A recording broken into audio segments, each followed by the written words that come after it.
नमस्कार शेतकरी मित्रांनो, मी डॉक्टर गजानन गिरे. आपले माझे शेती माझे प्रयोग या यूट्यूब चॅनलवर स्वागत आहे. आणि आपण आपल्या 4, 5, 6 जुलै रोजी पेरणी केलेल्या निर्मल सीडच्या अंजनी या सोयाबीन प्लॉटमध्ये उभे आहोत. आणि यावर आपण 10 ऑगस्टला फवारणी केली होती आणि आज जवळपास 16 ऑगस्ट म्हणजे 5 ते 6 दिवस झाले.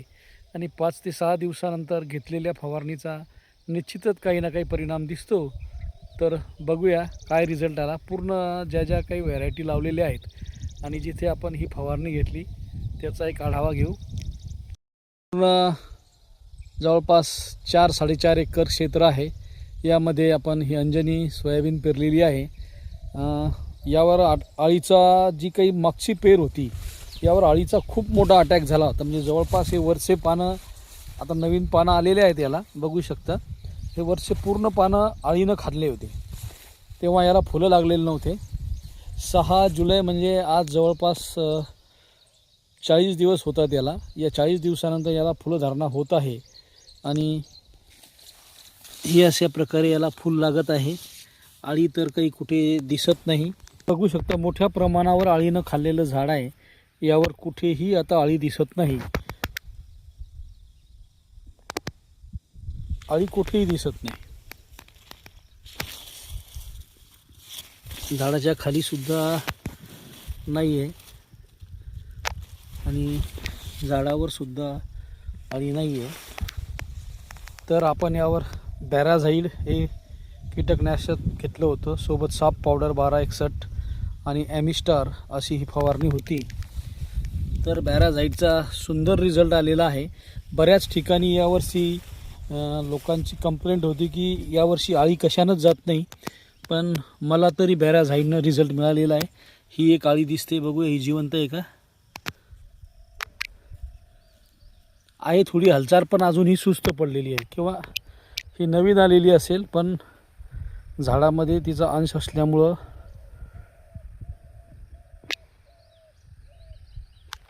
हे आपली दुसरी व्हेरायटी महामंडळची 612.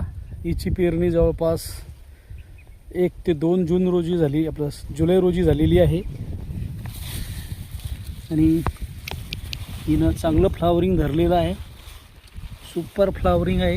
612 आता मी जे बघतोय तर या सर्व व्हेरायटीमध्ये मला 612ला चांगले फुलं दिसतात.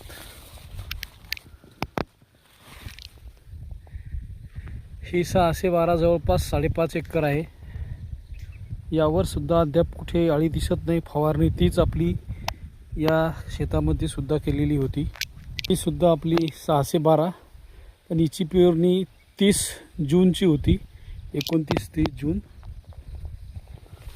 यावर अटॅक कमी होता त्या मानाने आणि हिने सुद्धा फार चांगली फुले धरलेली आहेत. यामध्ये आपण ही तूर घातलेली आहे. फक्त तूर घालताना एक चूक झाली आपली की याचं जे सोयाबीनचं तास आहे ते आपलं बंद नाही केलं गेलं किंवा थोड्याफार प्रमाणात सोयाबीनचे दाणे पडले. त्यामुळे तूर अशी सोयाबीनच्या मध्ये आलेली आहे.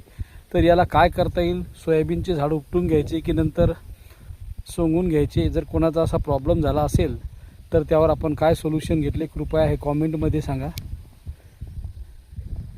ही 612 आणि निर्मलची दुर्गा तूर.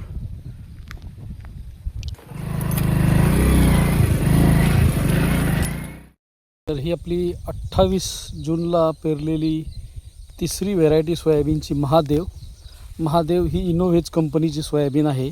आणि आपण ही या ठिकाणी 2.5 एकर म्हणता येईल. आणि यामध्ये आपण बेड पाडून ही गोदावरी तूर पेरलेली आहे. 8 फुटाच्या अंतरावर बेड पाडले होते आणि यावर ही गोदावरी तुरीची 26 तारखेची टोकन यंत्राच्या साहाय्याने लागवड केली आणि मध्ये 7 तास आपण महादेव घातलेली आहे. तर ही महादेव व्हेरायटी बघू शकता आपण. याला अशा प्रकारे लाग आलेला आहे. म्हणजे हिनं पापड्या धरलेल्या आहे थोडीशी अगोदरशी आणि काही ठिकाणी फुलकळी आहे. थोडीशी पतली झाली होती लावताना. हिचं बियाणंही कमी पडलं आणि उगवण शक्ती यावर्षी हिची कमी होती.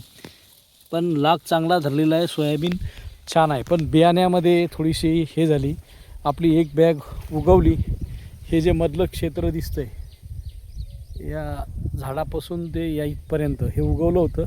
इकडच्या 2 ओळी आणि पलीकडचं आपण दुसरं सोयाबीन घेतलेलं आहे.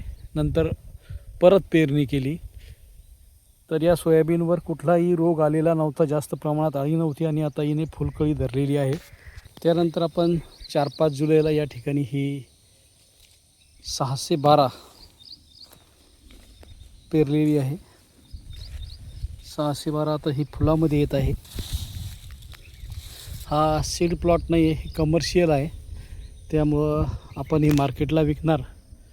जे बियाणं उरलं ते या ठिकाणी दुबार पेरणीत आपण वापरलं आणि ही तूर सुंदर बेडवर बसलेली आहे गोदावरी. तर बघूया काय याचा रिझल्ट येतो. आपण आपल्या भागात काय पेरणी केली ते सांगा. फवारणीनंतर रिझल्ट कसा आला ते बघा आणि चॅनलला सबस्क्राईब, व्हिडिओ शेअर आणि लाईक करा. बेल आयकॉन दाबून आपल्याला नोटिफिकेशन मिळतील. धन्यवाद.